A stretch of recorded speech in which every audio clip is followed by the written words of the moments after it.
Today we're going to go over 5 different ways to increase your shooting range in as little as 1 session. Whether you're 5'10" or you're 7 foot, nobody's excused from shooting a three-pointer. But the guy who can shoot from serious distance is going to have no shortage of teams knocking at his door. The reason that being able to shoot more than just a three-pointer allows you to spread the floor even more and allows you to become a threat much earlier in the game. Everybody's shot is unique. It's kind of like your signature or your fingerprint. So it's going to look different. And the 5 traits that we're going to be talking about is a matter of you blending these in together to find what's right for you. Now I said as little as 1 session, but remember, anything as complicated as a shot is going to take time, it's going to take practice, and it's going to take experimenting to find out what's best for you. Let's get after it, guys. Now, the first trait is going to be lowering your shot release. So if you look at it, if I was to shoot starting from my chin, like Steph Curry and Trae Young do, as opposed to shooting it over my head, maybe more of a Klay Thompson or Peja Stojakovic shot, I have much more distance to be able to create momentum, which naturally allows me to shoot further. Now, it's not to say one is right or the other is wrong, but rather think about it from a physics standpoint. If I have more distance to create momentum, then I can naturally shoot the ball further. Now, a disclaimer for this, guys, is that you need to know initially, if you are a 2-motion shooter, you may feel like you're slightly out of control.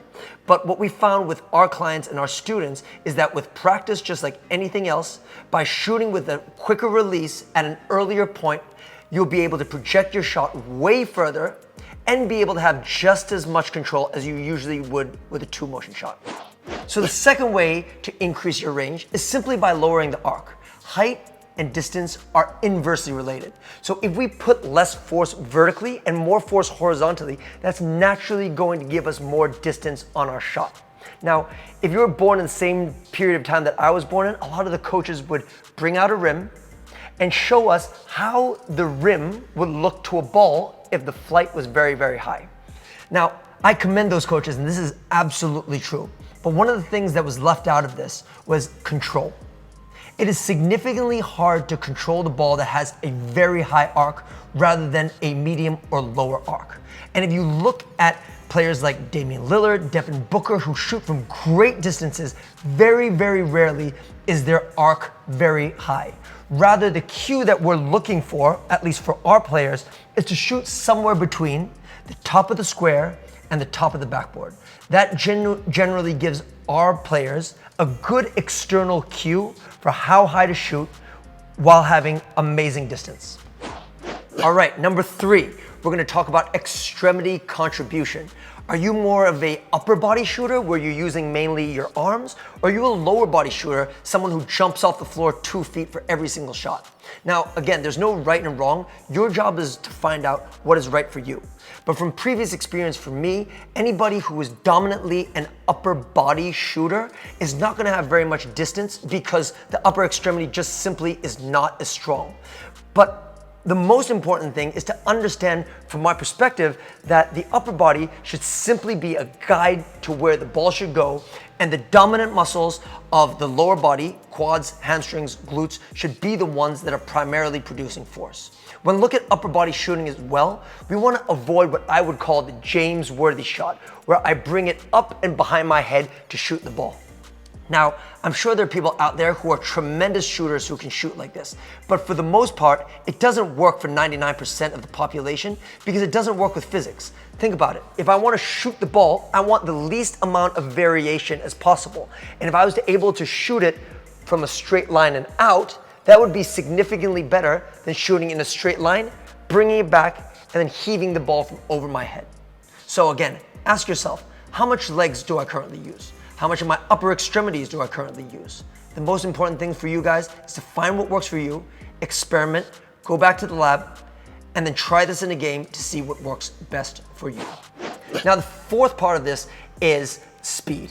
Speed is very important, and I don't mean rushing your shot on the catch. What I do mean is the speed of your release. Rather than using muscle force, let's just call, we're using more momentum. A great example of this would be to watch Steph Curry when the clock is winding down and he may only be at half court and it has to shoot the ball. He shoots it from very low, but very fast. And by doing this, we just talked about having a lower release and at the same time having a fast release, you don't need to use brute force. Rather, you can use physics and ground reaction force in order to propel the ball much, much further. Last but not least, we're gonna be talking about the dip. The dip is often discouraged when shooting the basketball because it is known to be slow by a lot of coaches. But just like anything else, in order to go forward, we must first go backwards. In order to jump up, I must first load down. In order to shoot a basketball up and out, I must first go down.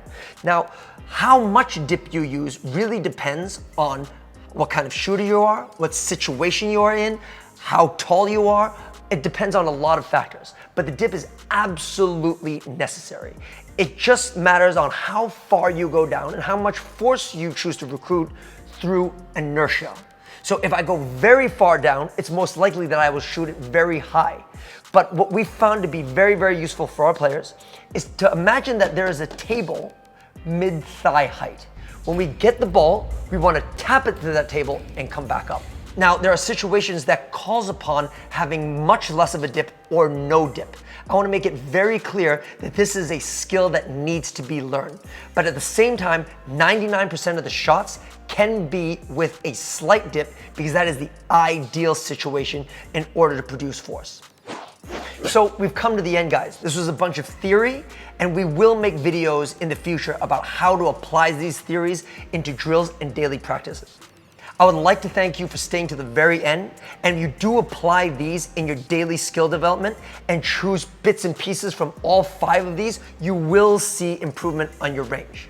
Now, I want to reiterate that nobody's shot is perfect. There's no such thing as perfect form, and there's no such thing as a perfect rep.